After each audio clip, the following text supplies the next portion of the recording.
Before liquidation, director decisions may be reviewed later.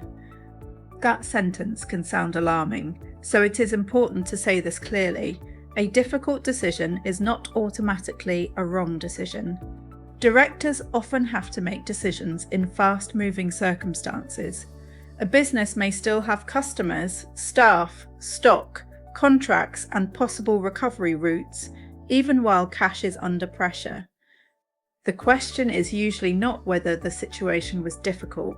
The question is what directors knew, what options were realistically available, and why particular decisions were made. If a company later enters liquidation, a liquidator may review the period before the liquidation. The review can include trading decisions, payments, asset movements, tax arrears, director loan accounts, connected party transactions, and how directors responded to creditor pressure. That is why records matter. One common review area is continuing to trade. Trading on is not automatically wrong. A company may have a realistic rescue plan, expected funding, a key contract, customer receipts due in, or professional advice suggesting that continued trading is sensible.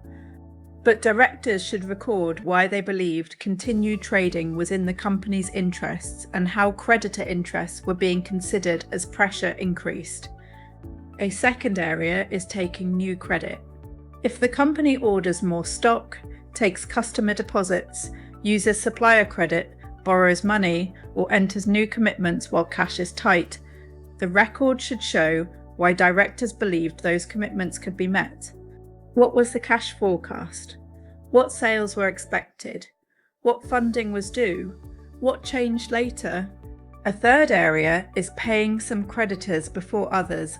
Businesses under pressure often cannot pay everyone at once. Directors may decide that a critical supplier, payroll, rent, insurance, fuel, or software payment is necessary to protect trading value. That may be a practical commercial decision, but the reason should be recorded, especially where HMRC, lenders, connected parties, or legal deadlines are also involved. Another important area is HMRC, arrears. VAT, PAYE, National Insurance and Corporation Tax should be separated. Directors should know whether returns are up to date, whether current tax is still being paid, whether time to pay promises have been missed, and whether tax arrears are growing because other costs are being prioritised. Asset sales can also be reviewed. If assets are sold before liquidation, keep the valuation evidence, sale process, buyer details, payment trail, and reason for sale. If an asset is sold to a connected person or connected business, the record becomes even more important. Connected party payments are another area to treat carefully. This might include repaying director loans, paying family loans, moving money between connected businesses, paying a director's personal liability, or dealing with a personal guarantee. Some connected party transactions may have proper reasons, but they should not be left unexplained. Director loan accounts can also become a practical issue. If a director owes money to the company, or if withdrawals continue while the company is under pressure, it is sensible to understand the position early and keep records clear. Personal guarantees need similar care. If a director has guaranteed a bank, landlord, supplier, or finance provider, there can be personal pressure to pay that creditor first. That does not mean every decision is improper, but directors should be careful to record the business reason for payments and seek suitable advice where conflicts may exist. Legal pressure should also be logged. Statutory demands, county court claims, winding up threats, enforcement letters, HMRC field force contact, and petition threats can change the urgency of the situation. Keep the letters, dates, deadlines, and responses together. The practical test is often this. If someone asked 6 months later why the decision was made, could the directors explain it clearly?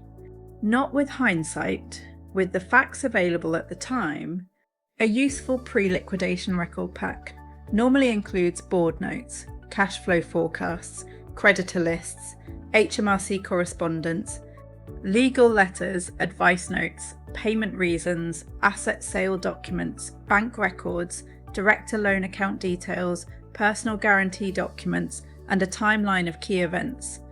This preparation cannot decide the outcome of any review. It does not replace legal advice or insolvency advice, but it can make the next professional conversation clearer and reduce the risk of vague or inconsistent explanations.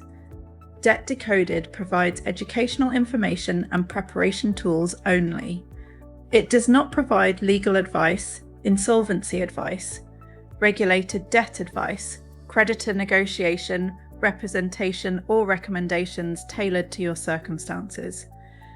If liquidation is likely, if there is investigation contact, a petition threat, urgent enforcement, payroll risk, or a personal guarantee demand, speak to a suitable professional quickly. If you need more information, guidance, and tools, visit www.debtdecoded.co.uk.